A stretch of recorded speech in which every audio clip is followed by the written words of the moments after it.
Good morning, students. So today we will continue the same chapter. The chapter is interpreting topographical maps. So today we will talk about certain other things. The first thing is settlement. So already I have stated that settlement refers to groups of houses that people build for living. Alright. So it is a group of houses where people are living. Settlements can be in rural or urban areas, and the location where a settlement is constructed is called a settlement site. So settlements generally can be classified into two types. One is called temporary and other one is called permanent. Temporary settlements, what kind of settlement these are? These are makeshift house. Like it is a hut or a tent. Alright, that means for temporary. So as we have studied that a settlement may be a permanent or a temporary one. So the first settlement is nucleated settlements.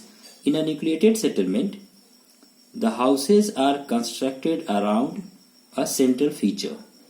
So the central feature may be a place of worship or some trees or an orchard or a tank, anything, and it is named according to their size or function.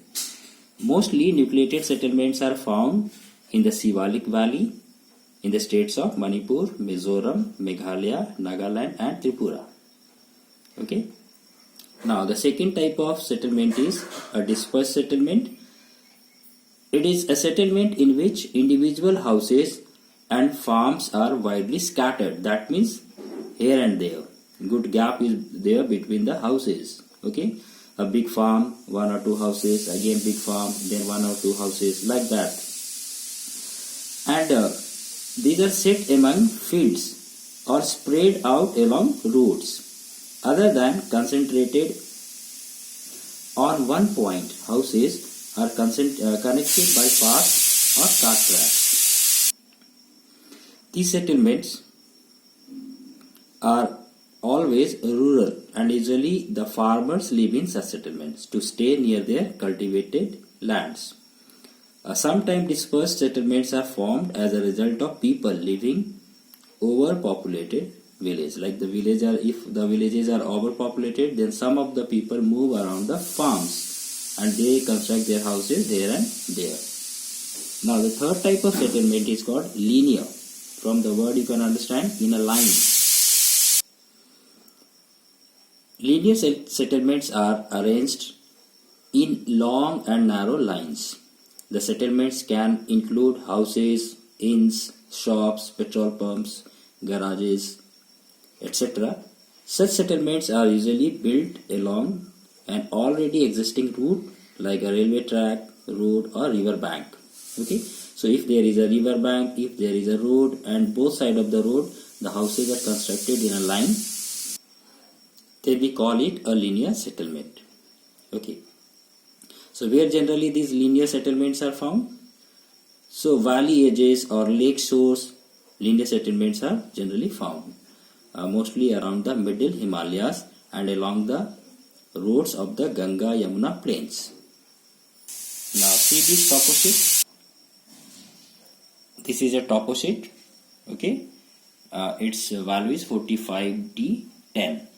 Okay, so now we will try to understand that what kind of things are given in 45D10. This given topo sheet, that is 45D10, it covers Banaskantha and Sirohi districts of Gujarat and Rajasthan. Okay, and the extract stretches from 72 degree 40 minute east to 72 degree 45 minute east and 24 degree 40 minute north to 24 degree 45 minutes north. So that is its latitudinal and longitudinal extent, and the map scale is 1:50,000.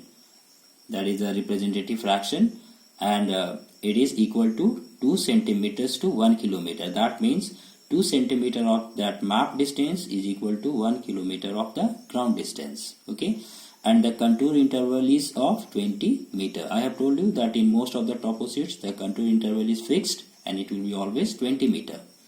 Now what kind of things are shown there in this map? First one is relief. The region is more or less a lowland area, that means it is a plain, and it is slightly undulated, that means up and down. The maximum part of the map, okay, that is it shows the southernest part of the map. What you will see there, dot 507, that is spot height 507, okay, that is the height, and spot height 285, that means 285 meter. The land slopes generally towards the west and it is indicated by the decreasing value of the contour lines. When you will see the contour lines, you will see that as we move, okay, towards the west, the value of contour decreases. It shows there is a slope, okay, and also the monotony of the terrain broken by rock outcrops and low edges seen in the southeast corner of the extract. Now what kind of drainage pattern is shown there? The surface drainage is predominantly seasonal, that means the rainfall is seasonal. How we will find out that the rainfall is seasonal? You will see that the streams which are shown there in that map, actually most of them are dry, and you will see number of wells are there, okay, tanks are there. It shows that people are dependent on wells and tanks, because the streams are dry, okay, and also the reservoir has embankments which have relative heights of around 10 to 5 meter. A canal leads out from the water body, which is the major source of irrigation in the surrounding area, and there are many seasonal tanks also in that topo sheet. So it shows there is one river also, Sipu, or the bigger river, and then Sukli Nadi is also there, and both are seasonal in nature, and both are flowing in westerly direction, that means towards the west. Okay, now there are a number of seasonal streams, okay, and the course of both rivers are highly meandering, that means turns are there in that river. Land use, you know that mostly it is used for agriculture, okay. So the monotony of the lowland terrain is broken by the presence of low ridges in the southeastern northern parts, and the yellow was, yellow color in that map, it shows farming, that means agriculture, okay. So that is the most important occupation of the people who are living there. Then in some part you will see that a green wash is there, green color is there, so it shows dense forest, okay. Then scrubs and stony wastes are also there. Transport and communication, okay. So car tracks, the tracks which are used by the carts, that is the most common method of roadways. It connects most of the rural settlements. A long and continuous metal road is also there, okay. It connects the settlements of Sirohi and Gulabganj, that is in the western part of the map extract. Causeways, that means raised roads, it is also found wherever roads cuts across a stream. Now settlements, that means villages, are few and are nucleated in pattern. So what is the settlement pattern in that given topo sheet 45D10? Most of them are nucleated, okay. Some bigger settlements are also there, like Sirori, okay. Then what is there in that Sirori? That is a big village, dispensary is there, post office is there, metal roads are there, temple and chhatri are there. So settlements have usually grown along the metal road or on river banks. So that is the common thing in this map. So we have completed this chapter. So from the next video we will start chapter 2. Thank you.